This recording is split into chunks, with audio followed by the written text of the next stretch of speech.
O padre me olhou nos olhos e disse que não. Não com raiva. Não com medo. Com aquela frieza calma de quem acha que está fazendo a coisa certa, de quem dormiu bem na noite anterior e vai dormir bem na noite seguinte porque a consciência dele estava tranquila com aquela decisão. Ele cruzou os braços na entrada da sacristia, me olhou de cima a baixo com um olhar que eu conhecia bem, era o olhar de quem já formou opinião antes de ouvir uma palavra, e disse: a igreja não é lugar para quem ainda carrega o que você carrega. Você precisa provar que mudou antes de pedir os sacramentos. Fiquei parado na frente dele por um segundo. Só um segundo. Porque eu tinha aprendido, nos 6 meses da casa de recuperação, a segurar o que antes eu não segurava. Aprendi a respirar antes de reagir. Aprendi que a primeira resposta que sobe não é sempre a que serve. Então segurei, respirei e saí. Mas quero que você entenda o que eu estava carregando naquele dia para poder entender o peso daquela recusa. Eu tinha saído do tráfico há 8 meses. 8 meses que pareciam 8 anos por dentro, porque tempo de reconstrução não tem a mesma medida do tempo comum. Tinha enterrado 2 amigos nesse período, 2 homens que tinham ficado no que eu havia deixado, e que pagaram com a vida uma conta que eu tinha ajudado a abrir. Tinha dormido no chão de um quarto sem janela por 6 meses sem reclamar, porque reclamar parecia um insulto diante do que eu havia feito dormir sossegado antes. Tinha aprendido a rezar sozinho, sem saber direito o que rezar, sem saber se havia alguém ouvindo, mas rezando. Do jeito que a gente faz quando não tem mais nada além daquilo. E estava ali, naquela manhã, com a camisa mais limpa que eu tinha, com o cabelo penteado, com a coragem que tinha demorado semanas para juntar, pedindo batismo. Pedindo uma porta de entrada num lugar que eu nunca havia pertencido, mas que, por alguma razão que eu ainda não conseguia nomear direito, sentia que precisava tentar. E a porta foi fechada na minha cara. Saí da igreja sem falar nada. Mas por dentro, alguma coisa quebrou. Eu entrei no tráfico aos 16 anos no mesmo bairro onde nasci, cresci, e onde a Dona Lourdes ainda rezava o terço toda noite com a perseverança de quem acredita que oração tem endereço certo e chega na hora certa. Não foi por falta de opção. Esse era o argumento que eu usava, a narrativa que eu carregava como escudo quando alguém perguntava como tinha começado. Era mais fácil acreditar nisso do que admitir a verdade mais simples e mais difícil. Eu queria. Queria o dinheiro que aparecia rápido quando tudo ao redor aparecia devagar ou não aparecia nunca. Queria o respeito que na verdade era medo, mas que eu ainda não tinha maturidade suficiente para distinguir um do outro. Queria o peso que uma arma dá na mão de um menino de 16 anos que passou a vida inteira se sentindo invisível. Eu queria ser visto. E o tráfico me viu. A Dona Lourdes rezava o terço toda noite. Eu ouvia de longe, pela parede fina do quarto dela, e fingia que aquilo não me dizia nada. Fingia que o som das contas deslizando entre os dedos dela não chegava em mim. Fingia que o murmúrio baixo da voz dela no escuro não tinha endereço. Mas tinha. Só que eu demorei muito tempo para parar de fingir que não tinha. Por quase 10 anos fui uma pessoa que fazia o mal com convicção. Não era ingênuo. Não era vítima de circunstância que não entendia. Eu sabia o que eu estava fazendo, sabia o que cada decisão custava, sabia o nome das pessoas que eram afetadas. Recrutei meninos mais novos que eu com a mesma desenvoltura com que fui recrutado. Intimidei famílias. Estive presente em situações que não consigo descrever em voz alta até hoje, que ficam num compartimento dentro de mim que eu sei que existe, mas que não abro em público porque algumas coisas só cabem entre mim, Deus, e o silêncio da madrugada. Fiz essas coisas. E aprendi a viver com elas do jeito que a gente aprende a viver com barulho constante. Depois de um tempo, você para de ouvir. Não porque o barulho foi embora. Porque você criou uma surdez de proteção que é ela mesma uma forma de sobrevivência. A única coisa que nunca desapareceu completamente, que ficou presente mesmo quando tudo mais havia sido anestesiado, era uma inquietação que eu não sabia nomear. Uma sensação de que nada do que eu acumulava chegava a lugar nenhum real. O dinheiro passava rápido, o respeito durava enquanto o medo durava, e à noite eu dormia mal. Sempre mal. Sonhos que eu não contava para ninguém. Rostos que apareciam sem avisar. Uma agitação que chegava por volta das 3 da manhã e que eu aprenderá a afastar com qualquer coisa que estivesse disponível, mas que sempre voltava, pontual, teimosa, como quem sabe que tem hora marcada. Mas eu era bom no que fazia. E por muito tempo, isso me bastou. Ou pelo menos era o que eu dizia para mim mesmo. Você já usou a competência num lugar errado como desculpa para não sair de lá? Às vezes a gente fica não porque quer, mas porque tem medo de descobrir que não sabe ser nada além daquilo. A virada veio de um jeito que eu não escolhi. Nunca é do jeito que a gente escolheria, se tivesse a opção de escolher. A gente imagina que vai ter um momento solene, uma decisão clara, um instante em que olha para o espelho e resolve ser diferente. Não é assim. Pelo menos não foi para mim. Para mim foi um quarto de hospital com cheiro de antisséptico e fios e o rosto da Dona Lourdes curvado sobre a mão do meu irmão. O Leandro tinha 19 anos. 19 anos e um nome que eu tinha jurado proteger quando ele nasceu, que eu tinha carregado como promessa por toda a infância dele, que eu havia traído sistematicamente ao longo de anos sem nunca admitir que estava traindo. Ele levou um tiro numa noite que era para ser minha. Estava no lugar errado. O meu lugar. Tinha saído para me avisar de alguma coisa, um recado de última hora, e cruzou com o que estava me esperando. O corpo dele recebeu o que estava endereçado para mim, e ficou 3 semanas no hospital com fios no braço e a respiração monitorada por máquinas que apitavam de vez em quando num ritmo que entrou na minha memória e não saiu mais. Eu fui ao hospital com a arrogância residual de quem ainda não entendeu o que aconteceu. Entrei no quarto esperando que ele estivesse dormindo, que eu pudesse ficar ali por um tempo sem ter que enfrentar nada de frente. Mas a Dona Lourdes estava acordada, sentada na cadeira do lado da cama, com a mão por baixo da mão dele, rezando em voz tão baixa que era quase só movimento de lábios. Ela levantou o rosto quando eu entrei. Me olhou. Não me xingou. Não levantou a voz. Não fez o que eu talvez merecesse, que era me colocar para fora daquele quarto com tudo que ela tinha de força acumulada em anos de rezar pelo filho que não ouvia. Ela só disse: Valdenir, até quando? 3 palavras. 3 palavras que eram ao mesmo tempo pergunta e declaração e exaustão e amor e o limite de uma mulher que havia rezado o terço todos os dias por anos acreditando que oração tem endereço certo, e que estava olhando para a evidência de que o endereço estava recebendo mas o destinatário não estava abrindo. Fiquei parado na porta com aquelas 3 palavras no peito. E não tive resposta. Pela primeira vez em muito tempo, não tive resposta para nada. Saí do tráfico no mês seguinte. Não foi heróico. Não foi uma decisão tomada com clareza e firmeza de propósito. Foi desmoronamento.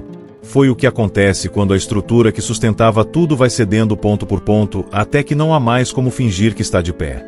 Larguei tudo. Os contatos, o território, o que havia acumulado. Larguei de um jeito que na linguagem do mundo que eu estava deixando tinha um nome e um preço, e eu soube que estava assumindo esse risco e fui assim mesmo, porque o risco do lado de fora havia ficado menor do que o risco de continuar.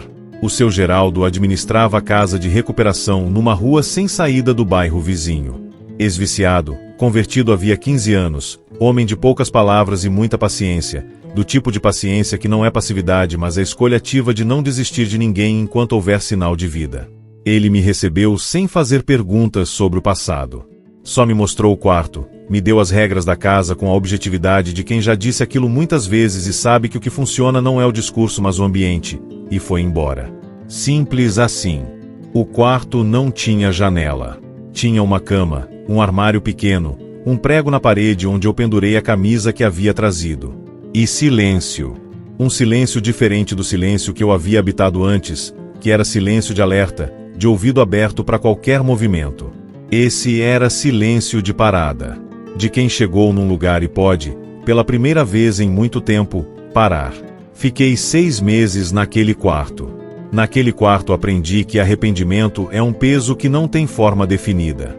Que às vezes aparece como pensamento, às vezes como imagem, às vezes como o rosto específico de alguém que você prejudicou que aparece às 3 da manhã com uma precisão que nenhum pesadelo fabricado teria. Aprendi que você não pode desfazer o que fez. Que desfazer não é uma opção. E que viver com isso sem que isso te destrua completamente exige alguma coisa que eu ainda não tinha, que o seu Geraldo chamava de direção. Arrependimento sem direção vira veneno, ele me disse numa tarde. Você precisa de algo maior que sua própria culpa para segurar o que você carrega. Ele foi quem sugeriu o batismo. Eu nem sabia direito o que era batismo. Sabia de ouvir falar, sabia que existia, sabia que tinha água e padre e nome. Mas o que significava por dentro, o que se movia quando acontecia, isso eu não sabia. Mas fui atrás. E fui recusado. Os 2 dias depois da recusa foram os mais difíceis desde que havia entrado na casa de recuperação. Não comi direito. Não dormi. Ficava deitado no quarto sem janela olhando pro teto com uma raiva que eu não sabia bem para onde direcionar porque tinha muitos destinos possíveis e nenhum deles resolvia nada. Raiva do padre, que havia me olhado de cima a baixo e decidido antes de ouvir. Raiva de mim mesmo, que havia achado que havia chegado num ponto em que podia pedir alguma coisa e havia sido lembrado de forma clara que ainda não. E uma raiva mais funda, mais difícil de admitir, raiva de uma fé que eu havia começado a me aproximar com cuidado, com a desconfiança de quem sabe que não merece mas vai assim mesmo, e que havia confirmado que uma parte de mim sempre havia suspeito. Que havia porta para todo mundo, menos para mim. Me peguei pensando, numa madrugada daquelas. Se até Deus tem fila de espera e critério de entrada, então talvez eu realmente não tenha conserto. Essa frase ficou em mim como fica veneno. Lento, espalhando. E eu sabia, pelo que havia aprendido nos meses da casa de recuperação, que veneno lento era o mais perigoso de todos. Porque não dói de imediato. Só vai corroendo por baixo, até que um dia você acorda e aquilo que havia sobrado também foi. Precisava fazer alguma coisa com aquilo. Só não sabia ainda o que. Na 3ª noite depois da recusa, o quarto ficou pequeno demais. Não era a primeira vez que aquilo acontecia. Havia noites na casa de recuperação em que o quarto sem janela deixava de ser abrigo e virava pressão, em que as 4 paredes chegavam mais perto do que as medidas reais permitiam, em que o silêncio que durante o dia era descanso virava à noite uma coisa com peso e textura que eu não conseguia ignorar. Nessas noites eu aprendi a não ficar parado. Aprendi que o corpo precisa de movimento quando a cabeça não encontra saída. Me levantei. Coloquei o tênis. Saí sem avisar ninguém porque eram quase 2 da manhã e avisar seria acordar. E acordar o seu Geraldo por causa da minha inquietação parecia injusto com um homem que já carregava o suficiente. A rua estava vazia da forma que só fica de madrugada. Não o vazio de lugar abandonado, mas o vazio de lugar que descansava, que havia soltado o peso do dia e estava quieto esperando o sol. Eu conhecia esse horário. Havia passado anos acordado nele por razões completamente diferentes, e havia algo estranho em caminhar naquela mesma madrugada sendo uma pessoa diferente, no mesmo horário, na mesma escuridão, mas com um peso diferente nos ombros. Mais honesto, esse peso. Mais meu. Não tinha destino. Deixei os pés decidirem, que às vezes é a única forma de chegar em algum lugar que importa. Passei pela padaria fechada, pela mercearia com o toldo enrolado, pelo campo de futebol de terra onde eu havia jogado quando tinha 12 anos e o mundo ainda cabia numa bola e num gol improvisado com 2 pedras. E parei na frente da igreja. Não foi decisão. Foi reconhecimento. Os pés pararam e eu entendi que era ali. O portão principal estava fechado com corrente. Mas havia uma entrada lateral, uma passagem de concreto que dava para um jardim pequeno, descuidado, com um banco de cimento quebrado e uma gruta encravada no muro do fundo. A gruta era pequena, dessas de bairro, com uma imagem de Nossa Senhora de gesso pintado, desgastada pelo tempo e pela chuva, iluminada por uma lâmpada amarelada de baixo que criava sombras que subiam pelo rosto dela. O portão lateral estava aberto. Entrei. Fui até a gruta. Fiquei parado na frente dela por um tempo que não consigo medir porque o tempo funciona diferente quando você está num estado daquele. Não é rápido nem devagar. É suspenso. Como se o relógio tivesse parado de fazer sentido e só restasse o momento em que você está. A imagem era simples. Gesso, tinta desbotada, as mãos abertas na posição que todo mundo conhece. Havia uma florzinha de plástico aos pés, uma vela apagada, e uma chuva fina que havia começado sem que eu percebesse molhando o concreto ao redor dos meus pés. Fiquei olhando para ela. E ela ficou com aquela expressão que as imagens têm, que não é nada e que é tudo dependendo do que você está trazendo quando chega. Eu estava trazendo muita coisa. Sentei no chão. Não no banco de cimento, não numa posição de quem está se posicionando. No chão mesmo, de costas para o muro, com os joelhos dobrados e as mãos em cima dos joelhos, com a chuva fina chegando de lado e o frio do concreto subindo pelos ossos. E falei, em voz alta, para ninguém, ou para ela, ou para qualquer coisa que estivesse presente naquele jardim de madrugada. Não importava o endereço. Importava que eu precisava que aquilo saísse de dentro. Disse, eu sei o que eu fiz. Parei. Respirei. Eu sei que não mereço. A chuva continuou. A lâmpada amarela tremeu um pouco com o vento e voltou. Mas eu não aguento mais carregar isso sozinho. Se tiver alguém aí, me ajuda. Porque eu não sei mais o que fazer. Ficou quieto depois disso. Não houve voz. Não houve sinal imediato. Não houve nada que um cético não pudesse explicar como frio e chuva e um homem cansado falando sozinho num jardim de madrugada. Mas havia alguma coisa naquele silêncio que era diferente dos silêncios que eu havia habitado antes. Uma qualidade diferente. Como se o que eu havia dito houvesse sido recebido em vez de simplesmente evaporado no ar. Fiquei ali até parar de chover. Depois me levantei. Sacudi o concreto das calças. Olhei uma última vez para a imagem. E voltei para casa de recuperação com um peso que não havia diminuído, mas que havia mudado de forma. Menos veneno. Mais verdade. Dormi naquela noite. Pela primeira vez em 3 dias, dormi. O seu Geraldo estava na cozinha quando acordei. Era cedo. Ele era sempre o primeiro a acordar. Fazia o café com uma atenção que parecia ritual. O tipo de atenção que as pessoas dão às coisas pequenas quando aprenderam que as coisas pequenas são o que sustenta o dia. Ele me olhou quando entrei. Avaliou. Você saiu ontem à noite, ele disse. Não era acusação. Era constatação. Fui caminhar. Ele assentiu. Virou pro fogão. Eu fui até a igreja, disse depois. Ele parou com a colher no ar por um segundo. Depois continuou mexendo. E? Ele perguntou. O portão estava fechado, mas tinha uma gruta lateral aberta. Silêncio por um momento. Você entrou. Entrei. Ele colocou o café na mesa. Sentou do lado oposto a mim. Me olhou com aquela atenção concentrada dele que não precisava de muitas palavras, porque as palavras que vinham depois eram as certas. O que você fez lá? Ele perguntou. Pensei antes de responder. Falei a verdade, disse. Pela primeira vez sem plateia. Ele ficou quieto por um tempo. Depois disse. É assim que começa. Tomamos o café em silêncio.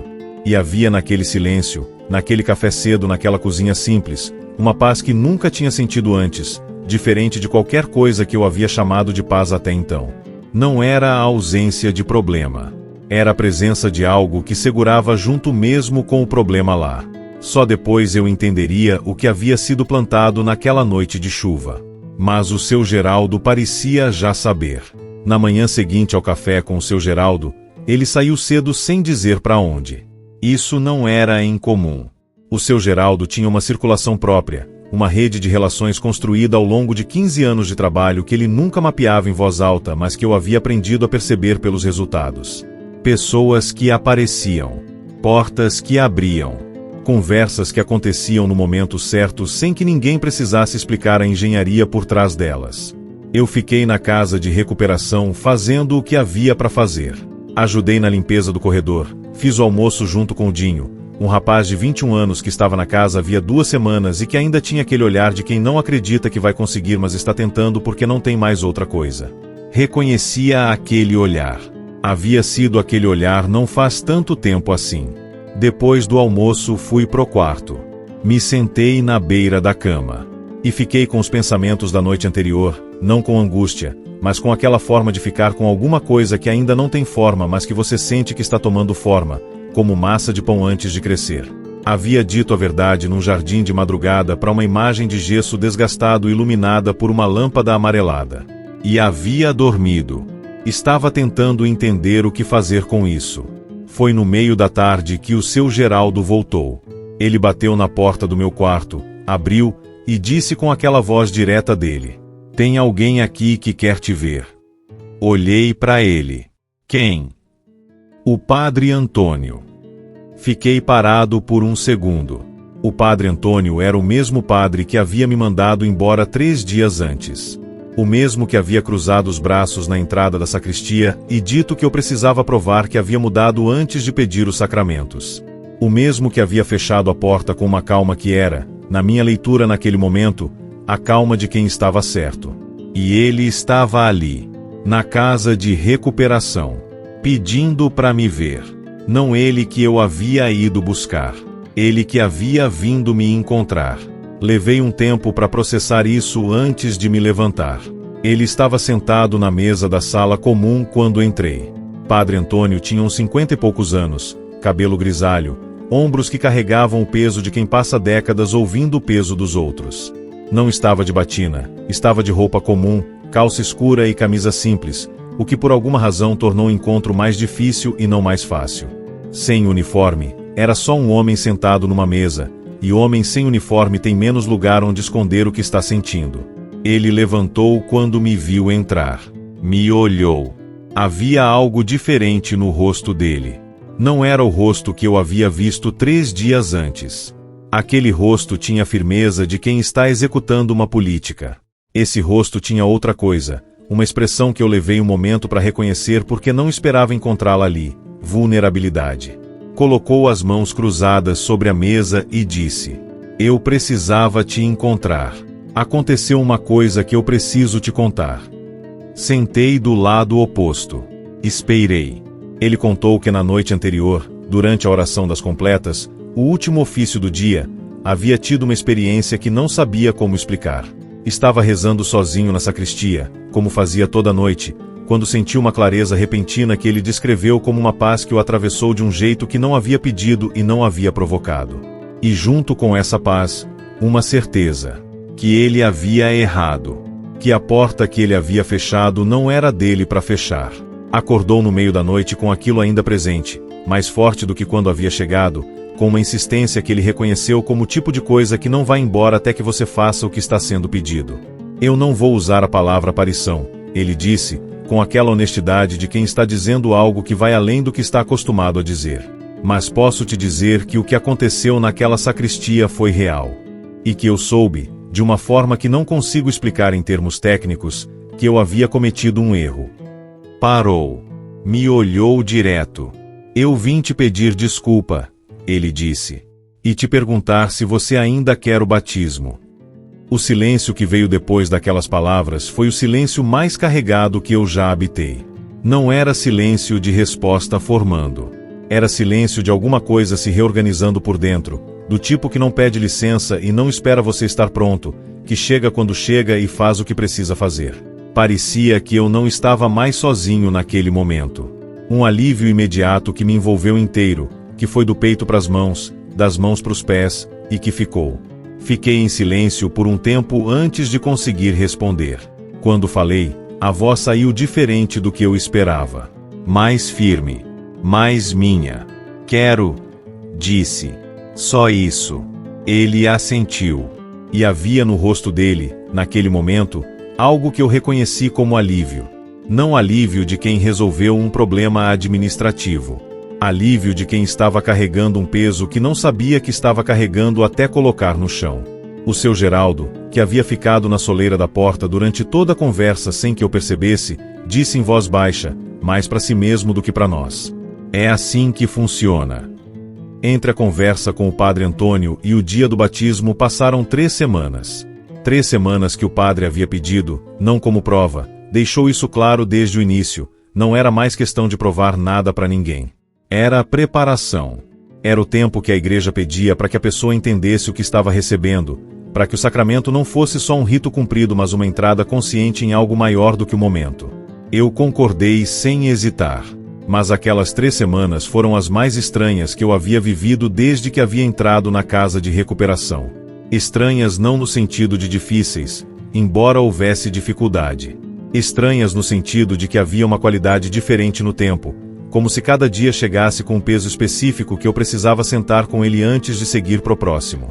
O Padre Antônio me encontrava 2 vezes por semana, numa sala pequena da sacristia, com 2 cadeiras e uma mesa e uma janela que dava pro jardim onde ficava a gruta. Eu sempre olhava para aquela janela quando chegava, e via a imagem lá no fundo do jardim, e pensava na madrugada de chuva, e havia naquilo uma continuidade que me parecia importante sem que eu soubesse ainda nomear porquê. Ele conversava comigo sobre o batismo, sobre o que significava, sobre a história que estava por trás. Mas havia uma coisa que ele fazia que me marcou mais do que qualquer explicação teológica. Ele perguntava. Não o tipo de pergunta de questionário, de checagem, de avaliação. Perguntas reais, que ficavam abertas depois de feitas, que criavam espaço para eu me ouvir respondendo e descobrir no meio da resposta o que eu realmente pensava.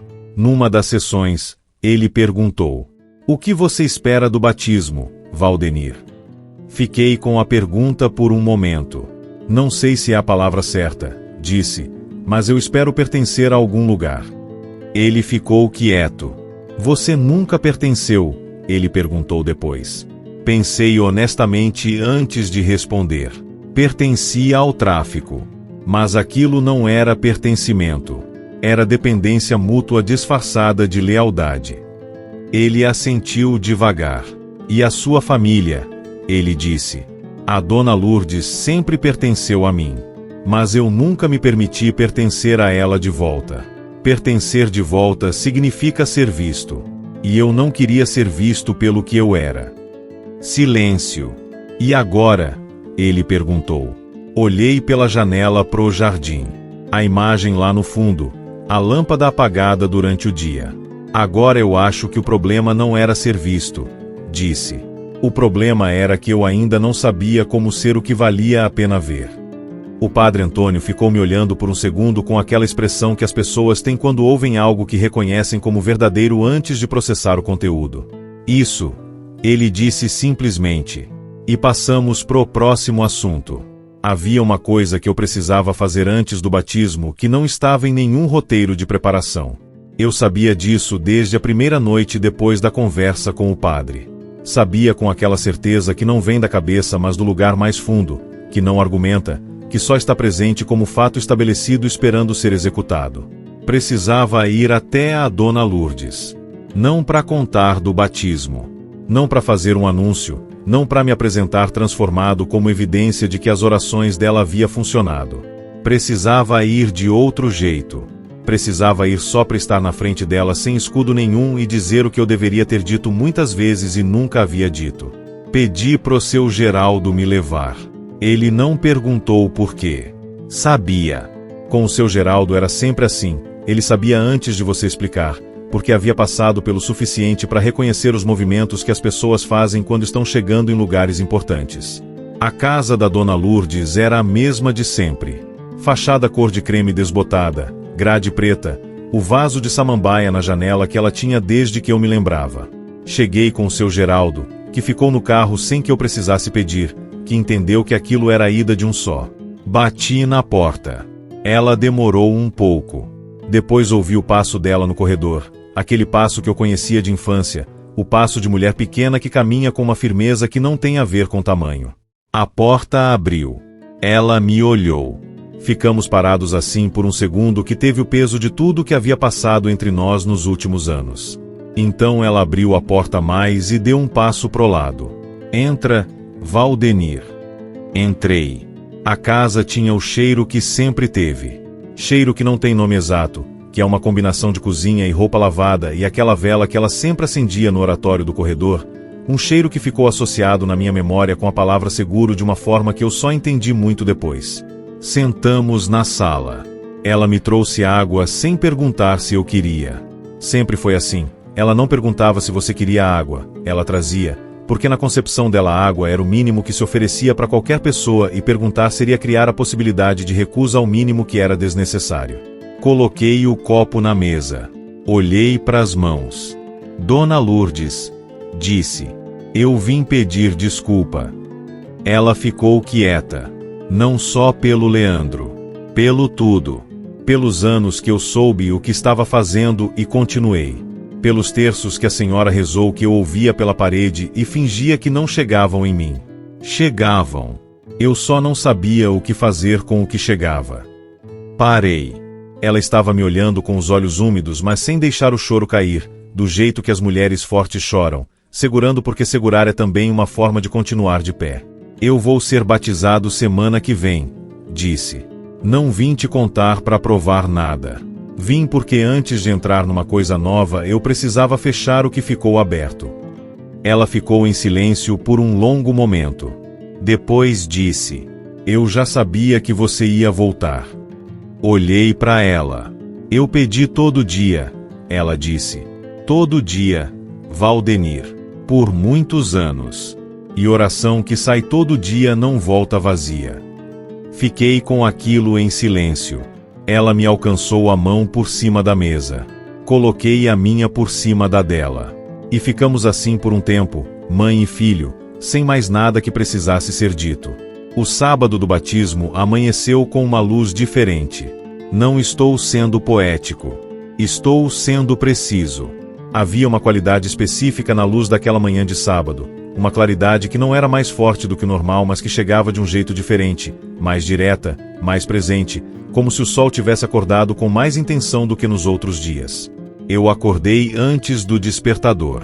Fiquei deitado por um tempo olhando pro teto do quarto sem janela, que naquela manhã não pesava como costumava pesar.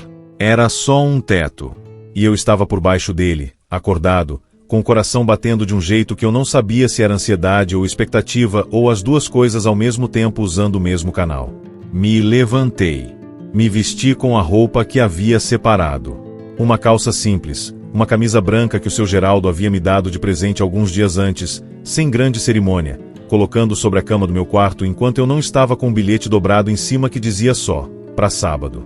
Tomei café sozinho porque era cedo ainda. Sentei na mesma cadeira de sempre, com a mesma xícara de sempre, olhando pela janela da cozinha pro quintal estreito da casa de recuperação. E pensei na Dona Lourdes, que estava pegando o ônibus naquela manhã vindo de 2 horas de distância. Pensei no Leandro, que havia me ligado na véspera com aquela voz dele que quando quer esconder emoção fica mais seca do que o normal, que disse que estava confirmado, que ia de ônibus, que chegava antes das 10. Pensei no Padre Antônio, que havia me mandado uma mensagem simples na noite anterior. Até amanhã. Seja como você é. Tomei o café até o fundo. E fui. A igreja estava diferente daquela primeira manhã em que eu havia entrado e saído mandado. Não há estrutura. A mesma nave, o mesmo altar, as mesmas imagens nas laterais, o mesmo cheiro de incenso antigo que as igrejas têm, aquele cheiro que parece ter memória própria, que foi absorvido pelas paredes ao longo de anos de missas e velórios e casamentos e batismos. Era tudo igual por fora. Mas eu era diferente por dentro, e quando a gente muda por dentro o mesmo lugar vira outro lugar. Aprendi isso naquelas semanas de preparação. Que o mundo não muda de fora para dentro. Muda de dentro para fora. E o que mudou em mim mudava tudo que eu via. O seu Geraldo chegou comigo. Ficou do meu lado com aquela presença dele que era sólida sem ser pesada, que estava ali sem precisar que eu ficasse de olho nela. A Dona Lourdes chegou 10 minutos depois. Entrou pela porta lateral com aquele passo dela, o vaso de flores na mão, porque ela havia decidido trazer flores do jardim dela sem que ninguém pedisse, porque era assim que ela chegava em lugares que importavam. Com flores. Com o que tinha de mais vivo em casa. Me viu. Parou por um segundo. Depois veio devagar até mim e colocou a mão no meu rosto do jeito que ela sempre fez quando eu era criança e havia feito alguma coisa que ela precisava registrar com o toque. Não disse nada. Só colocou a mão. Depois foi sentar. O Leandro chegou por último. 2 minutos antes de começar, entrou pela porta dos fundos com o braço imobilizado e o olhar daquele que fez 2 horas de ônibus e não está nem um pouco arrependido. Nos vimos pelo corredor. Ele caminhou até mim. Não disse nada. Me abraçou. Com o braço bom, com força real, o abraço de irmão que é diferente de todos os outros abraços porque tem história dentro, tem os anos todos dentro, tem o quarto do hospital e a Dona Lourdes segurando a mão dele e os fios e o apito da máquina e as 3 palavras que ela havia dito que não tiveram resposta naquele dia e que estavam sendo respondidas agora, aqui, nesse corredor, nesse abraço. Fiquei dentro daquilo por um tempo. Depois ele se afastou. Assentiu uma vez. Foi sentar do lado da Dona Lourdes. O Padre Antônio celebrou o batismo com uma simplicidade que era a forma mais respeitosa de fazer aquilo. Sem excesso. Sem performance. com a seriedade de quem sabe que o que está acontecendo é real e não precisa de ornamento para ser sentido. Quando chegou o momento da água, ele me olhou e disse: Valdenir, você vem pedir o batismo por livre vontade, sabendo o que está recebendo? Venho, disse. A água estava fria. Caiu sobre a cabeça 3 vezes, e cada vez era água comum, água de torneira, água que não tinha nada de especial na composição, mas que naquele momento tinha tudo de especial no contexto, porque o que transforma a água não é a água. É o que acontece enquanto ela cai. Quando o padre Antônio disse o meu nome, Valdenir, e depois as palavras que dizem que aquilo é feito em nome do Pai, do Filho e do Espírito Santo, senti alguma coisa que não tenho palavra exata para descrever. Não foi trovão. Não foi visão. Não foi experiência mística de luz e som. Foi simples. Foi a sensação de que eu tinha chegado em algum lugar. Não em algum lugar externo, não numa instituição, nem numa religião, nem num grupo. Em algum lugar dentro de mim que havia estado fechado ou perdido ou coberto por tanto tempo que eu havia esquecido que existia. E aquela água fria havia encontrado aquele lugar e dito: aqui. É aqui. Fiquei de pé depois com o cabelo molhado e a camisa branca com uma mancha de água no ombro e olhei para frente. A dona Lourdes estava chorando sem segurar mais. O Leandro estava de pé, com o braço bom cruzado no peito, com aquele olhar dele que quando está emocionado fica mais quieto do que o normal. O seu Geraldo estava de pé também, com as mãos no bolso, com um sorriso pequeno e real que eu nunca havia visto nele antes. E o padre Antônio, que havia fechado uma porta que ele entendeu que não era dele para fechar e que havia voltado para abrir, estava de pé na frente de mim com os olhos que tinham a expressão que eu havia visto nele naquele dia na sala comum da casa de recuperação. Alívio. O tipo de alívio que só existe quando a coisa certa foi feita depois de um tempo em que a coisa errada havia sido feita no lugar. No sermão curto que fez depois, o padre Antônio disse uma frase que ficou em mim como ficam as frases que são verdadeiras. A igreja não é museu de santos. É hospital de gente quebrada. Ouvi aquilo e pensei, então eu sempre tive direito de estar aqui. Só demorei para saber. Você já chegou na porta de algum lugar achando que não tinha direito de entrar? Às vezes o que nos impede não é a porta. É o que a gente acredita sobre si mesmo antes de bater. O resto daquele sábado foi o dia mais comum e mais extraordinário que eu já vivi. Não houve festa planejada. Não havia condição financeira para a festa e não havia, honestamente, disposição para ela.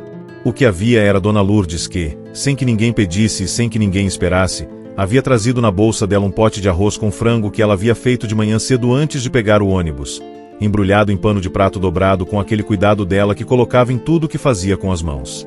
Comemos na sala comum da casa de recuperação. Eu, a Dona Lourdes, o Leandro, o seu Geraldo, e mais 3 homens que estavam na casa naquele período e que o seu Geraldo havia convidado sem aviso prévio, simplesmente dizendo na hora do almoço que havia comida para mais e que era sábado e que sábado com comida boa era melhor com gente. Aquela mesa não tinha nada de cerimonioso. Tinha prato de alumínio e colher de cabo colorido e a Dona Lourdes que serviu cada um pessoalmente porque era o jeito dela de estar presente, colocando comida no prato de cada pessoa como quem diz: você importa o suficiente para que eu me levante e te sirva. E havia uma conversa que foi começando devagar e foi esquentando, do jeito que as conversas esquentam quando as pessoas ao redor da mesa estão realmente presentes e não apenas ocupando cadeira. O Leandro ficou quieto a maior parte do tempo. Era o jeito dele. Ele processava por dentro e só falava quando havia chegado a algum lugar dentro de si mesmo. Mas em algum momento da tarde, quando a conversa havia baixado de volume e as pessoas estavam no café, ele me olhou de um lado da mesa e disse: você tá diferente. Não era pergunta. Tô, disse. Diferente de antes do tráfico, ele disse. Não só de depois. Fiquei com aquilo. Ele estava dizendo que a mudança não era retorno. Era chegada. Que eu não havia voltado para ser o Valdenir de antes do tráfico. Esse Valdenir nunca havia existido de forma completa. Havia sido o menino sem rumo que encontrou o rumo errado. Estava chegando num Valdenir que ainda estava sendo construído, que não tinha paralelo anterior, que era novo. Era a coisa mais precisa que alguém havia dito sobre o que estava acontecendo. E veio do meu irmão de 19 anos com o braço imobilizado que havia feito 2 horas de ônibus para estar ali. A Dona Lourdes ficou até o fim da tarde. Antes de ir embora, Pediu para ver meu quarto. Não sei bem por que pediu, nunca perguntei, mas deixei. Ela entrou, olhou o quarto sem janela, o colchão, o armário simples, o prego na parede. Ficou parada no meio do quarto por um momento com as mãos cruzadas na frente. Depois disse: "Coloca uma imagem aqui."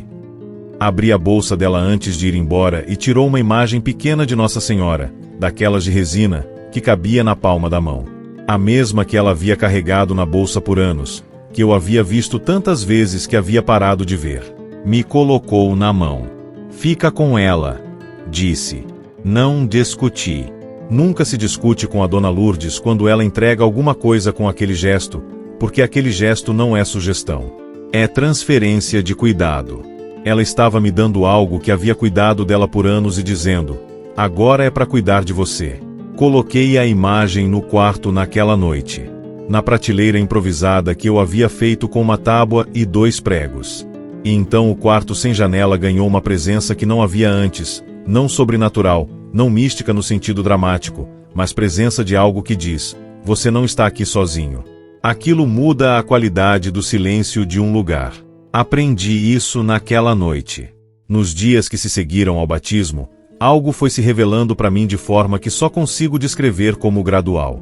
Era a percepção de que eu havia passado a vida inteira esperando ser recusado antes de tentar. Havia chegado na porta da igreja esperando ser mandado embora, e havia sido. Havia chegado na porta da Dona Lourdes esperando recriminação, e não havia encontrado. Havia chegado na porta do Leandro esperando distância, e ele havia me abraçado. A realidade havia sido sistematicamente diferente do que eu esperava quando eu finalmente havia parado de evitar o encontro.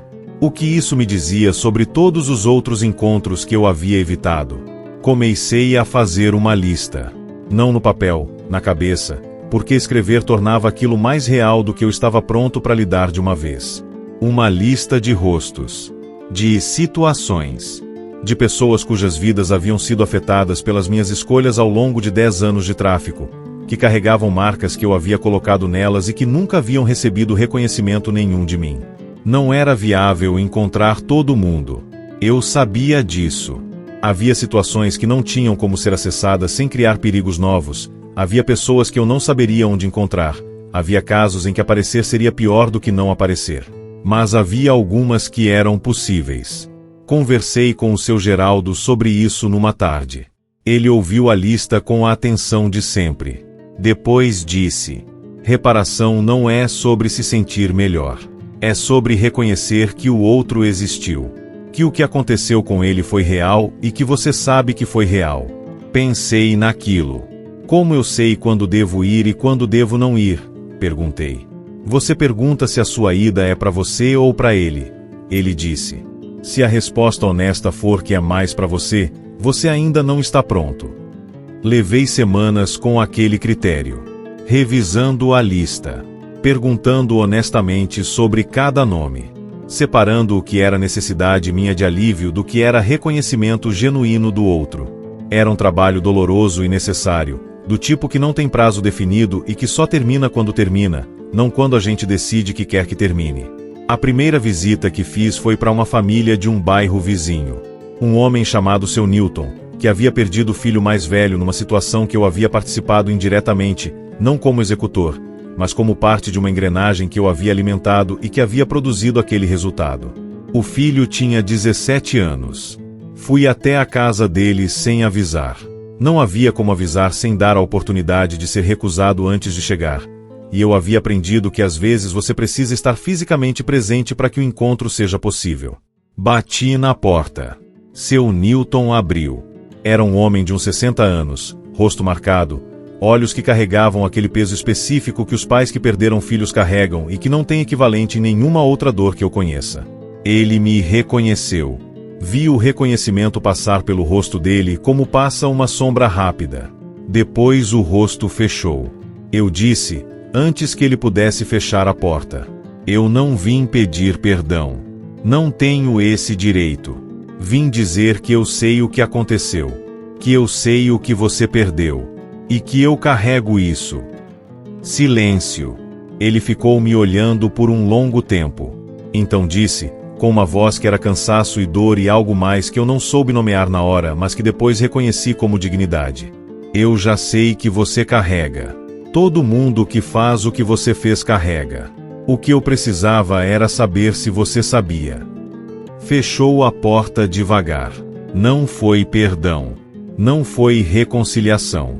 Não foi desfecho limpo de nenhum tipo. Foi reconhecimento mútuo de uma realidade que havia existido e que não desaparecia porque eu havia mudado. E foi, dentro das possibilidades reais daquele encontro, o máximo que poderia ter sido. Voltei para casa de recuperação a pé, por um caminho mais longo do que o necessário, precisando do tempo extra para que o peso daquilo pousasse antes de chegar. Tinha feito a coisa certa. E a coisa certa tinha doído do jeito que as coisas certas às vezes doem. 4 meses depois do batismo, o seu Geraldo me chamou para uma conversa.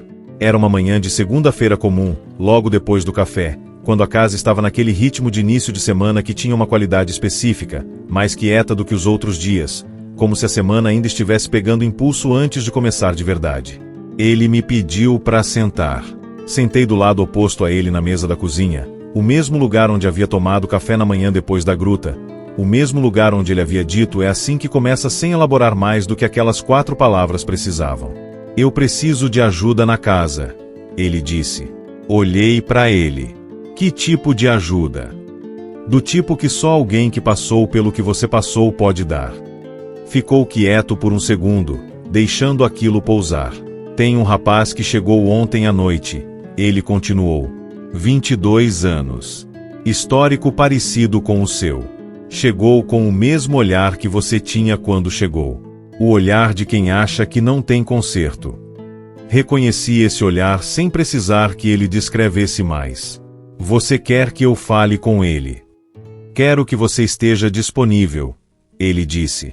Não como terapeuta, não como líder, não como nada oficial. Como alguém que esteve no mesmo lugar e saiu pelo outro lado. Às vezes é isso que faz a diferença. Não o conhecimento, a evidência. Fiquei com aquilo. Evidência. Eu como evidência de que era possível. Era uma responsabilidade que eu não havia pedido e que, ao mesmo tempo, era a única que fazia sentido assumir naquele momento da minha vida. Porque havia uma coisa que eu havia aprendido naqueles meses que era mais valiosa do que qualquer teoria sobre recuperação ou qualquer técnica de abordagem. Eu sabia o que aquele rapaz estava sentindo porque eu havia sentido. E isso não podia ser ensinado. Só podia ser vivido e então compartilhado. Tudo bem, disse. Eu fico disponível. O rapaz se chamava Marcos. 22 anos. Magro do jeito que as pessoas ficam quando passaram tempo demais se esquecendo de comer, com tatuagens no pescoço que contavam uma história que ele ainda não estava pronto para contar em palavras. Ficava no canto da sala comum olhando para a parede com aquele olhar que o seu Geraldo havia descrito, o olhar de quem já chegou numa conclusão sobre si mesmo antes de ouvir qualquer argumento contrário. Eu conhecia aquele olhar de dentro. Não cheguei até ele com discurso. Não cheguei com experiência de vida apresentada como motivação. Cheguei com café. Na primeira manhã, coloquei uma xícara na mesa do lado dele sem dizer nada e fui sentar em outro lugar. Na segunda manhã fiz o mesmo. Na terceira ele disse, sem olhar para mim: por que você fica deixando o café aqui? Porque o café da manhã é melhor com companhia, disse. Ele ficou quieto. Mesmo que a companhia não fale nada. Especialmente quando não fala nada. Ele não respondeu. Mas na quarta manhã ele já estava sentado na mesa quando cheguei com o café, em vez de no canto da sala. Foi assim que começou. Devagar. Sem forçar. Com a paciência que o seu Geraldo havia me ensinado pelo exemplo, que era a paciência de quem entende que as pessoas chegam quando estão prontas e que o máximo que você pode fazer é continuar presente enquanto o pronto não chega. Nas semanas seguintes, o Marcos foi falando. Aos pedaços, em horários inesperados, da forma que as pessoas falam quando ainda não confiam completamente, mas o peso do que estão carregando começa a ser maior do que o medo de falar. Havia um momento específico, numa tarde em que estávamos os dois no quintal sem motivo especial, em que ele disse: você acha que tem conserto para todo mundo? Era a pergunta que eu havia feito para mim mesmo naquelas madrugadas difíceis. A mesma pergunta. Com as mesmas palavras quase. Não respondi com teoria.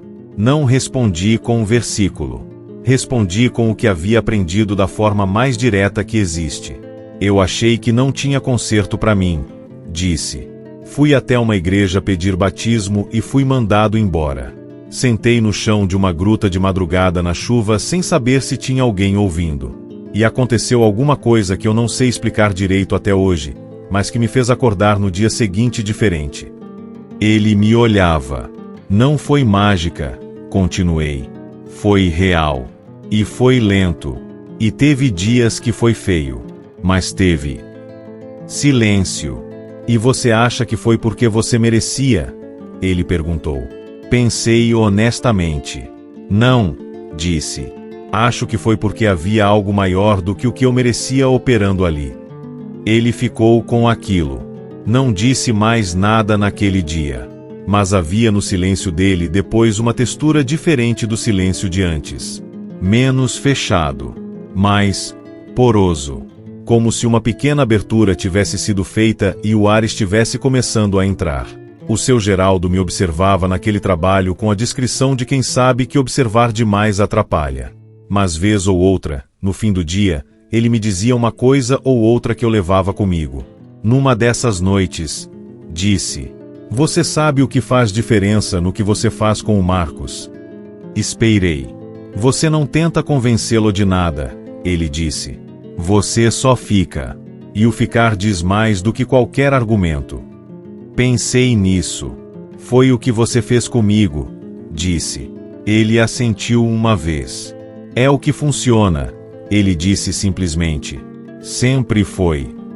Havia uma continuidade naquilo que me tocou de uma forma profunda. O seu Geraldo havia ficado comigo quando eu havia chegado sem rumo, sem nome limpo, sem saber se tinha direito de pedir ajuda. E agora eu ficava com o Marcos da mesma forma. E o Marcos, se chegasse do outro lado, ficaria com alguém que chegasse depois dele. Era assim que aquilo funcionava. Não em discurso. Em presença transmitida de um para outro, de mão em mão, pelo corredor de uma casa sem janela em alguns quartos, com café de manhã e silêncio compartilhado e a paciência de quem aprendeu que as pessoas chegam quando estão prontas. E eu estava, pela primeira vez na vida, do lado certo dessa corrente. Você já foi a evidência que alguém precisava ver para acreditar que era possível? Às vezes a nossa história não é só nossa. É o mapa que outra pessoa está esperando encontrar. Tem uma coisa que ninguém te conta sobre reconstrução. Todo mundo fala sobre o momento da virada. Falam do instante em que a pessoa decide mudar, do dia em que larga o que estava destruindo, do batismo, da oração, do abraço do irmão. Esses momentos existem e são reais e importam de um jeito que não tem como diminuir. Mas ninguém fala muito sobre o dia seguinte. E o dia depois do dia seguinte. E a semana que vem depois da semana em que tudo aconteceu. Ninguém fala sobre a reconstrução ordinária. Que é onde a maioria das pessoas para. Não porque desistiram da mudança. Porque a mudança no cotidiano não tem a intensidade emocional do momento da virada. E a gente havia aprendido, no mundo antigo, a só se mover quando havia intensidade. Intensidade era o combustível. E quando o combustível muda de qualidade, quando passa a ser algo mais quieto e mais constante, o corpo não reconhece como combustível. Reconhece como ausência. Eu passei por isso. Havia semanas, nos meses depois do batismo, em que eu acordava sem nenhum sentimento específico. Sem alegria especial, sem crise, sem nada que tivesse nome. Só o dia chegando com a sua lista de coisas para fazer e a exigência silenciosa de que eu estivesse presente nelas. E eu ficava tentado a interpretar aquilo como sinal de que algo havia saído do lugar. O seu Geraldo percebeu. Era difícil não perceber quando se morava na mesma casa, quando o cotidiano era compartilhado com aquela intimidade de quem divide espaço pequeno a tempo suficiente para que os estados de espírito um do outro se tornassem visíveis antes de serem falados. Numa manhã dessas, sem que eu tivesse dito nada, ele colocou o café na mesa e disse: "Você tá esperando sentir alguma coisa?" Não era pergunta. Fiquei quieto. "A fase da intensidade passa", ele disse. "O que vem depois é mais difícil porque parece menos. Mas não é menos. É mais sólido. É o que fica quando a emoção volta pro tamanho certo. Fiquei com aquilo pelo dia inteiro. Emoção no tamanho certo. Não a ausência de emoção. Não a anestesia que eu havia praticado por anos no tráfico, nem a intensidade dos primeiros meses de reconstrução. Uma terceira coisa, mais quieta, mais sustentável, que não precisava de pico para ser real. Era isso que eu estava aprendendo a habitar. E era desconfortável da forma que as coisas verdadeiramente novas são desconfortáveis, porque não tem referência anterior, porque o corpo não sabe ainda como se mover dentro delas, porque você está aprendendo um jeito de existir que nunca foi ensinado. Foi nesse período que comecei a entender o que era meu nome. Não no sentido literal, Valdenir eu sabia desde criança. Mas o nome como identidade. Como o conjunto de coisas que uma pessoa é quando não está tentando ser outra coisa. Passei anos sendo um nome sujo em 3 bairros. Sabia disso. Havia construído aquela reputação com escolhas conscientes e havia carregado ela como se fosse poder, como se ser temido fosse a mesma coisa que ser real. Depois havia passado por meses tentando apagar aquele nome. De ser o ex-traficante em recuperação, de carregar o prefixo ex como quem carrega aviso, de definir o que era pelo que havia deixado de ser em vez de pelo que estava se tornando. E havia algo entre esses dois que eu ainda estava descobrindo. Um Valdenir que não era o do tráfico nem o do ex. Que era simplesmente o que havia sobrado depois que as camadas foram caindo. O menino que ouvia o terço da Dona Lourdes pela parede e fingia que não chegava. O irmão que havia prometido proteger o Leandro e havia falhado e que havia voltado. O homem que havia sentado no chão de uma gruta de madrugada na chuva e dito a verdade pela primeira vez sem plateia.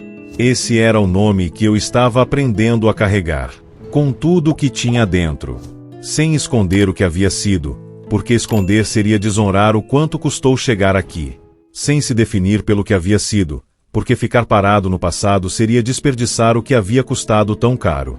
O padre Antônio disse uma coisa numa das nossas conversas depois do batismo que ficou: batismo não apaga a história. Batiza a história.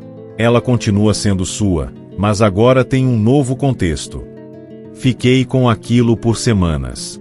Minha história não havia sido apagada pela água. Estava ali, cada capítulo, cada rosto, cada escolha. Mas havia sido colocada dentro de algo maior. Como quando você pega um objeto que estava perdido num quarto escuro e coloca na luz. O objeto é o mesmo, mas você vê coisas nele que não via antes. E o que você faz com ele pode ser diferente.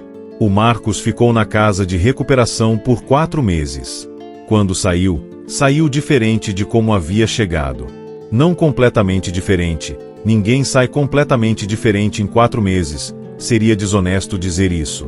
Mas havia algo no jeito que ele carregava o próprio peso que havia mudado. Menos curvado por ele. Mais consciente de onde ele estava e de que era possível mover um passo de cada vez.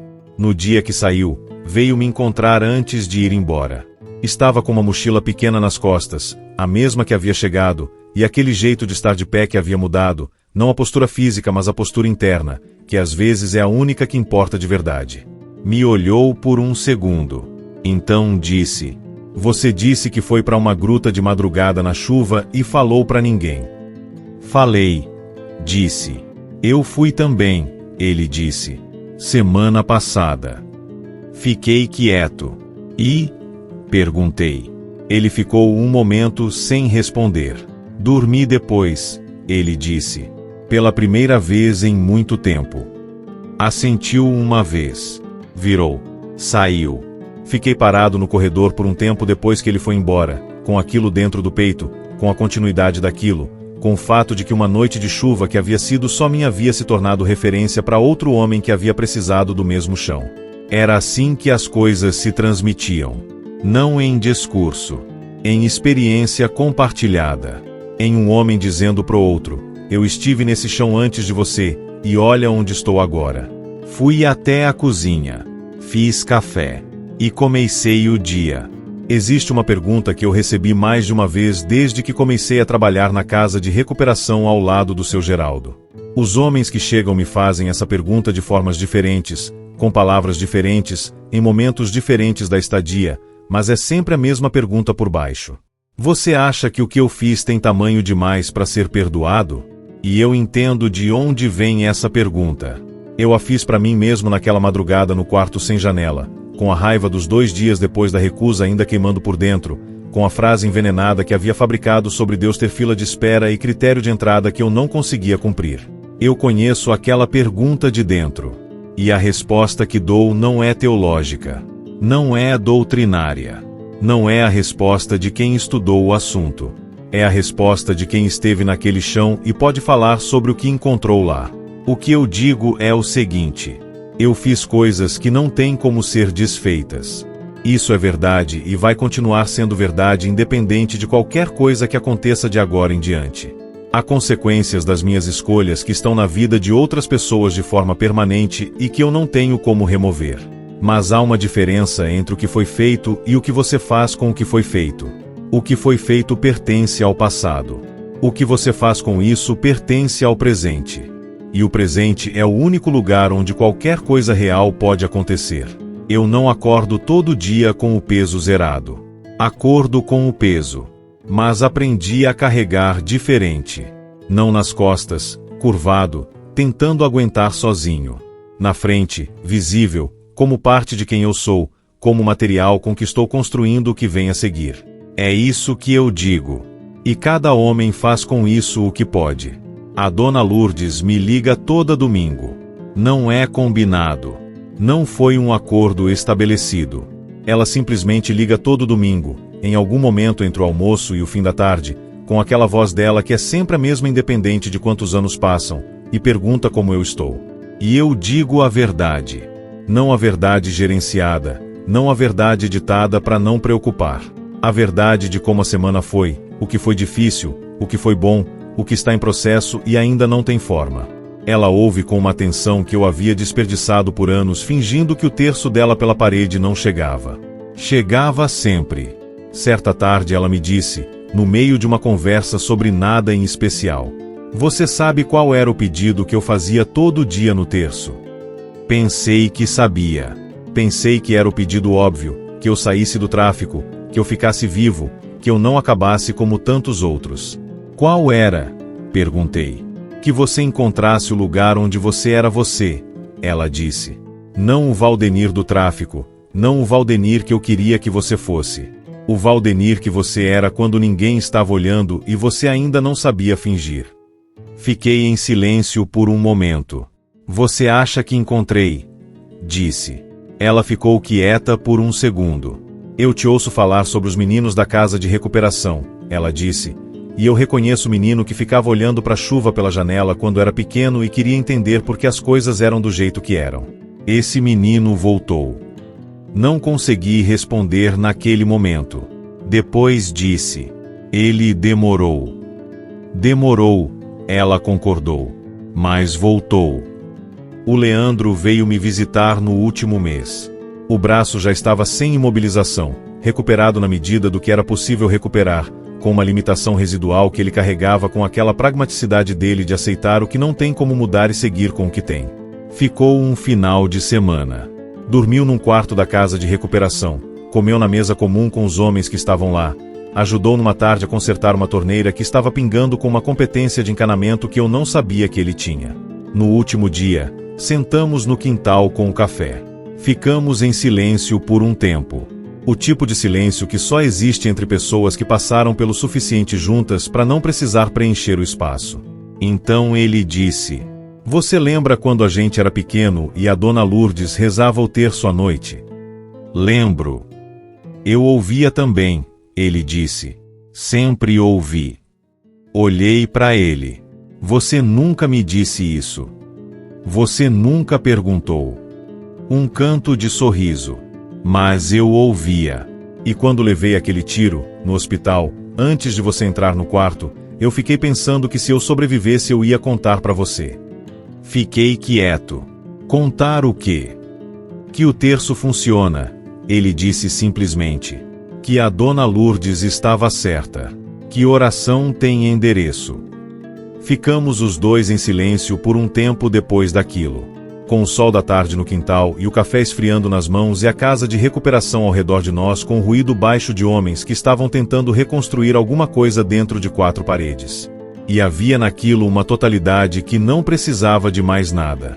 2 irmãos no quintal com café frio e uma conversa que havia demorado anos para acontecer e que havia chegado na hora exata que precisava chegar. Hoje trabalho com o seu Geraldo todos os dias. Sou eu agora quem recebe os homens que chegam sem rumo, com o nome sujo em algum lugar, com o olhar de quem já formou conclusão sobre si mesmo antes de ouvir argumento contrário. Recebo com café e sem perguntas imediatas. Com presença antes de discurso. Com o tempo que cada um precisa antes de falar. E quando chega o momento certo, quando o homem está pronto, eu digo que ninguém disse para mim quando eu mais precisava ouvir. Digo que o peso que ele carrega não define o lugar onde ele pode chegar. Que a porta que foi fechada na sua cara não era a última porta.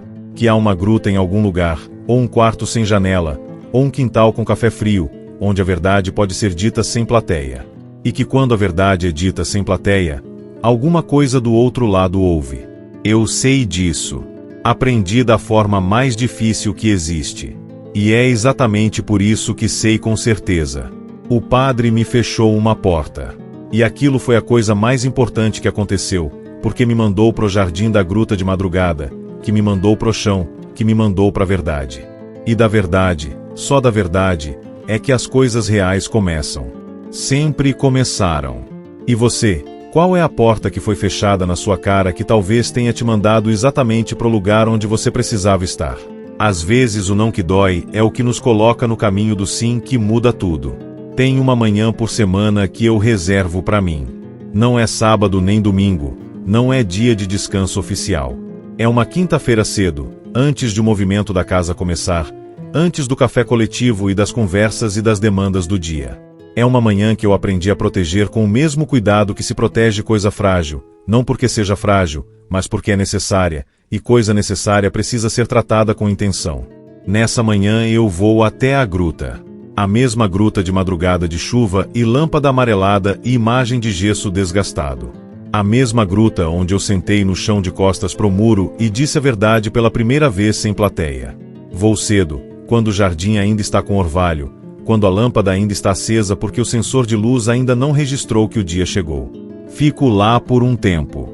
Não com oração estruturada, não com rosário contado, não com a liturgia que eu havia aprendido nas semanas de preparação pro batismo. Fico com o silêncio, com o que a semana deixou, com o que está em processo e ainda não tem forma, com os rostos dos homens que estão na casa, cada um carregando o que carrega, cada um num ponto diferente do caminho que não tem mapa pronto.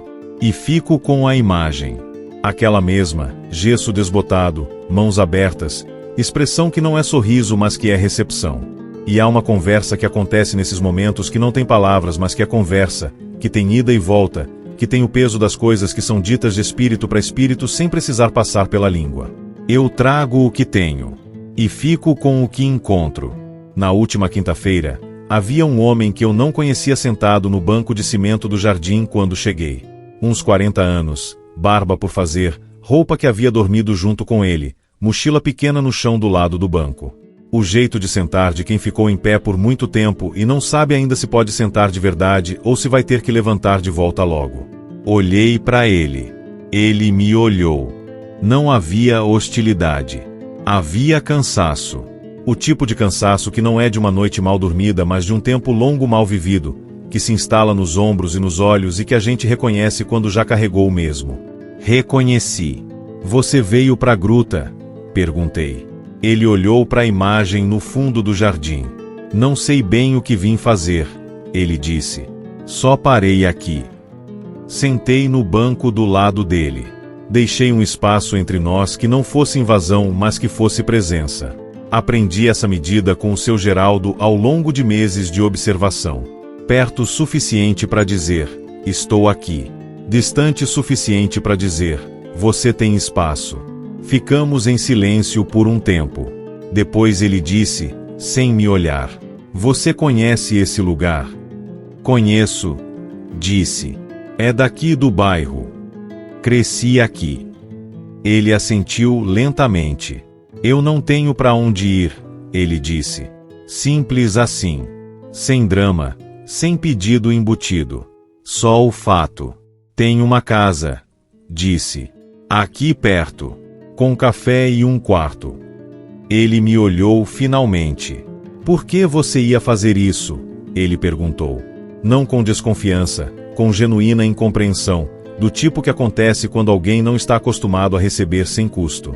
Reconheci aquela incompreensão também. Porque alguém fez isso por mim, disse. E eu aprendi que é assim que funciona. Ficou quieto por um momento. Olhou pro jardim. Olhou para a imagem. Depois pegou a mochila do chão e disse: Tá bom. Nos levantamos. Saímos pelo portão lateral. Caminhamos até a casa de recuperação lado a lado, pelo mesmo caminho que eu havia feito tantas vezes, pela rua que o sol da manhã começava a alcançar, com o cheiro da padaria na esquina que nunca mudou desde que eu era criança. E enquanto caminhávamos eu pensava numa coisa que o padre Antônio havia dito na segunda vez que nos encontramos depois do batismo, numa daquelas conversas que acontecem quando duas pessoas que erraram uma em relação à outra decidem construir algo diferente no lugar do erro. Ele havia dito: a misericórdia não é fraqueza de quem não consegue manter o critério. É a força de quem entendeu que critério sem misericórdia não salva ninguém. Só afasta. Eu havia errado ao achar que não tinha direito de bater naquela porta. Ele havia errado ao fechar a porta antes de ouvir. E dos dois erros havia saído um terceiro caminho que nenhum dos dois teria encontrado sem passar pelo que passou. Era assim que funcionava. Não apesar do erro. Através dele. Chegamos na casa de recuperação com o dia já começando. O seu Geraldo estava na cozinha, de costas para nós, fazendo café com aquela atenção ritual de sempre. Ouviu a porta abrir, ouviu 2 pares de passos, e sem se virar disse: Tem xícara para mais um. Nunca perguntava. Nunca precisava perguntar. Havia aprendido, em 15 anos daquele trabalho, que quando alguém chega junto de manhã é porque precisava chegar, e que a única resposta adequada a quem precisava chegar era o café no tamanho certo. O homem parou na entrada da cozinha olhando para o seu Geraldo ainda de costas, pro fogão simples, para xícaras alinhadas, pro ambiente que não tinha nada de grandioso mas que tinha tudo de presente. Eu coloquei a mão no ombro dele brevemente. Pode entrar, disse. Ele entrou. Enquanto seu Geraldo colocava xícaras na mesa e o novo homem sentava devagar como quem ainda está testando se a cadeira vai aguentar o peso, eu fui até a janela da cozinha e olhei para o quintal estreito onde o sol da manhã estava chegando em ângulo baixo, dourado, do tipo que só existe naquele horário e que dura pouco antes de virar o sol comum do dia. Pensei no menino que ouvia o terço pela parede e fingia que não chegava. Pensava no jovem de 16 anos que havia confundido medo com respeito e havia construído uma vida inteira em cima dessa confusão. Pensei no homem que havia sentado no chão de uma gruta na chuva sem saber se havia alguém ouvindo. E pensei no homem que estava agora de pé nessa janela, com o café esfriando na mão, com uma casa cheia de homens tentando reconstruir alguma coisa, com seu Geraldo servindo mais uma xícara e o mais novo chegando sentando devagar e a dona Lourdes que ligaria no domingo e o Leandro que tinha dito que oração tem endereço. Todos esses eram eu. Não o eu de antes e o eu de depois. Todos ao mesmo tempo. A história inteira, cada capítulo, cada custo, cada escolha errada e cada escolha que havia corrigido o erro anterior, tudo junto formando um homem que não precisava esquecer de onde veio para saber onde estava. O peso que eu havia carregado durante anos como fardo havia se tornado, sem que eu tivesse percebido o momento exato em que aconteceu, o caminho. O mesmo material. Outra função. E eu estava nele, caminhando, com gente ao lado, com o dia à frente, com o suficiente para continuar. Que era tudo o que era necessário. Que era, descobri, mais do que eu havia esperado encontrar quando bati naquela porta pela primeira vez. Muito mais. Se você chegou até aqui me ouvindo, eu quero te fazer uma pergunta que eu me fiz muitas vezes antes de saber a resposta. O peso que você carrega, aquele que parece grande demais, aquele que faz você achar que não tem direito de chegar em certos lugares, e se esse peso não fosse o fim da sua história? E se fosse o começo?